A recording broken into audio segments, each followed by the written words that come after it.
Over the last couple of days, we seem to have hit a rich tuna fishing ground out here in the areas of international waters in the Pacific. We have discovered both pirate and legal fishing boats from Philippines and Taiwan. On Friday morning, our activists interrupted a possible illegal transfer of fish out at sea here in the international waters of the Pacific. We came past an illegal purseine vessel flagged to the Philippines that was at the site of a mothership just at the verge of transfer. Upon Greenpeace interrupting this, the vessels fled from each other, and later on in the day, Greenpeace was able to board the mothership at the permission of the captain. We documented over 675 tons of tuna on board the mothership. And the captain had claimed that he had transferred six times in the last month out here alone in the international waters.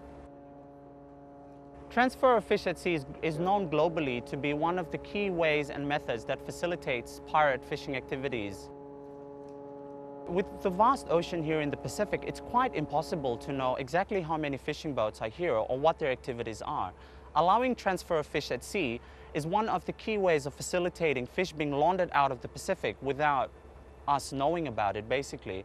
And we have been campaigning in this region for the last couple of years, basically asking our governments in the Pacific to put a ban in place on allowing this sort of unknown activities out in the ocean and only be allowed to undertake transfer of fish in port so we can know exactly how much fish has been taken out of the Pacific. We also came across a litany of Taiwanese longliners. 6 Taiwanese longliners right close to us. The Hosai Fa 18, which one of the controversial Taiwanese longliners we met 2 weeks ago, we met out here again. We interrupted and stopped the fishing vessel from fishing for 3 days, and we hung around them. 2 other vessels we managed to get on board with the permission of the captain, where we had documented tuna, sharks, and other marine life on board. One of the other Taiwanese longliners had agreed with us to leave the areas of international waters, so Greenpeace peacefully escorted her out.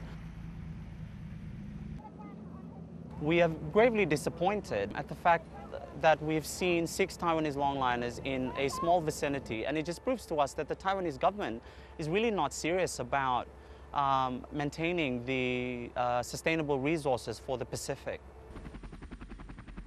We have highlighted to the world the intensity of fishing activities out here in the Pacific. We're only in a small part of the Pacific, and we've seen 3 huge Philippine vessels and 6 Taiwanese longliners in a small vicinity. And the level of overfishing that's occurring in the region, we cannot sustain the amount of fishing that happens here day in, day out. Fishing vessels needs to be reduced in numbers. The amount of catches of tuna out here in the region is clearly not sustainable. And Greenpeace is asking that these areas of international water be closed off to all fishing. And we're asking countries like the Philippines and Taiwan to support the move by Greenpeace on this front.